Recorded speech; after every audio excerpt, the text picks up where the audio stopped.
Чё за... Ты чё, еще и белый, что ли? Понарожают всяких. Негр. Я один раз на драке Вася, и друг меня как бы по шутке черножопый назвал. Я человек. Я Мухаммед. Я африканец. Да, как странно, я африканец-араб. Таких мало, как я. Я веселый, общительный человек, может это. Я люблю жить в кайф. Негр это мне прямо как бы... Мне не нравится, не то, что неприятно или что-то такое, мне просто не нравится, когда мне белый человек называет негр. Хотя они не знают, как это по-другому сказать. Например, у них в словаре нету африканец, афроамериканец. Ну, что поделать с людьми, которые как бы научились с самого детства сказать, ну, черный человек это значит негр. Но это все равно неприятно. Да, был один раз на драке, и он мне сказал: обезьяна, езжай к себе домой обратно. Ну, типа, нафига ты? Ну, что ты тут у нас делаешь? Я как бы ответил, и ему в пизду ли дал. Ты должен сделать ты. Блин, как я назвал этого чувака. Белый, черный, красный. Какая разница? На Земле 7 миллиардов человек, 7 миллиардов уникальных, но в то же время равнозначных человека. То есть ни в одной расе нет фундаментального отличия от другой. И, пожалуй, самая ужасная дискриминация – это дискриминация по тому, какой человек. Цвет кожи, национальность. Блин!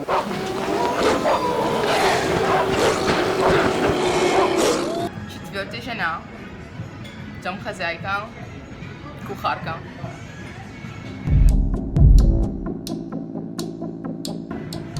Меня зовут Лейла, я арабка. My ability to turn negative situations into positive situations. My ability to make a person forget their troubles and make them focus on the positive sides of things. Лайла. Like, жизнь меняется, люди меняются, и вообще мир меняется. Мы отличаем друг друга. Невозможно сейчас просто определить один человек в один категории. Это просто, like, вообще, it's not fair. Я женщина, я арабка. Может быть, да, я хочу быть домохозяйкой, но я тоже хочу, может быть, like, быть карьерист. Я не знаю, заниматься спортом, like регби или что-нибудь. Почему я сразу в кухне, иди делай мне сэндвич, когда я просто разговариваю про политики или что-нибудь важное. Я геолог, и я пошла в министерство, там, где, в моей стране, где они вообще занимаются это. И мужчина мне сказал: почему ты учишься на этой, like, сфере? Ты женщина, ты можешь просто сидеть дома, получить деньги от мужа, все будет хорошо. Я уже 5-й курс, и он это знает. А если бы это была женщина? То есть, да, в древнегреческих государствах женское тело считалось отклонением от мужского тела. В США до сих пор не было женщины-президента, и некоторых это будоражит. На Кавказе находятся люди, которые призывают обрезать девочек, в американских странах это еще применяется. Что за бред?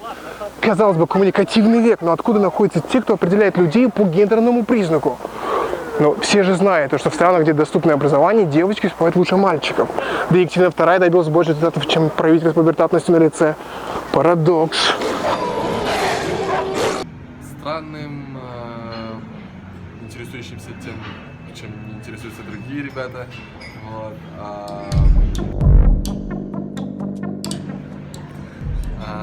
Ну, в первую очередь, я личность, которая хочет самовыражаться и реализовывать себя во всех возможных ипостасях.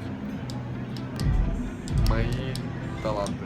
То есть я раньше стеснялся их, то есть как бы я считал, что глупо как-то заявлять о себе, пытаться проявлять их, но со временем понял, что это то, кто я есть, и я должен, наоборот, цепляться за то, в чем я хорош.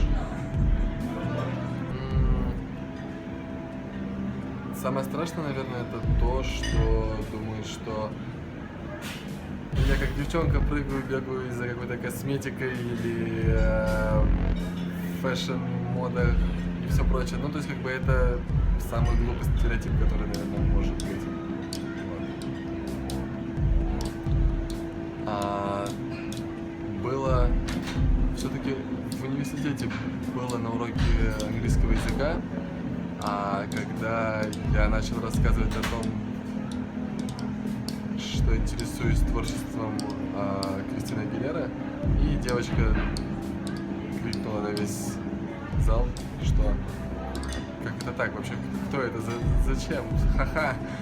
Ну, она пыталась вызвать какую-то, не знаю, агрессию во мне и смех со стороны других моих одногруппников. Вот. Но при этом как бы ребята меня посмотрели. Я почувствовал больше, наверное, за нее какую-то неловкость, чем за меня, потому что она выставила себя в глупом свете. Вот. Я считаю, что это очень важный вопрос, потому что большинство людей не тактичны в своих вопросах, суждениях и вообще, в принципе, в диалоге. Они могут задавать вопросы, которые не всегда уместны, и поднимать такие темы, о которых люди не хотят разговаривать. И я бы хотел, чтобы каждый человек, на самом деле, прежде чем что-то сказать или выплеснуть свои эмоции или мнение, подумал, прежде чем это делать. Хотя стоп, не все есть дискриминация. Есть такое понятие, как нормы и традиции. Например, в сексуальности. Гомосексуальность не продолжает род человека, значит, это ненормально. Что за чушь? Кто определяет традиции и норму? Ведь было же время, когда владеть другим человеком было нормально. И кто я вообще такой, чтобы говорить, что кому с ним быть и кого ему любить? Что за безумие? И вообще, почему человек станет руководствоваться традициями, а не логикой? Ведь мое отношение к Чайковскому не поменяется из-за того, что он гей. Или к Александру Македонскому. Блин. На самом деле, пора уже ставить точку над «и», потому что я знаю, что ты меня слушаешь. И я понимаю, что ты испытываешь. Потому что слово «негр» — это то слово, с которым меня чаще всего старались определить. Тот самый большой ярлык. И я хочу добиться абсолютного безразличия. То есть, общаясь с тобой, не видеть в тебе ни пол, ни цвет кожи, ни национальность. Потому что какая разница, черный, гей, новозеландец. Под этой маской в конечном итоге мог быть кто угодно. Человек есть человек. Ну что, мир? Поверил, Билл? Кто это? Девушка улыбчивая. Тут два человека целуются, два мальчика причем. И я антигей, я не люблю их. У меня гомофобия. Я не люблю геев. Ну, я ничего против них не имею, но я их не люблю. Я не знаю, кореец или китайца. Реклама для зубы.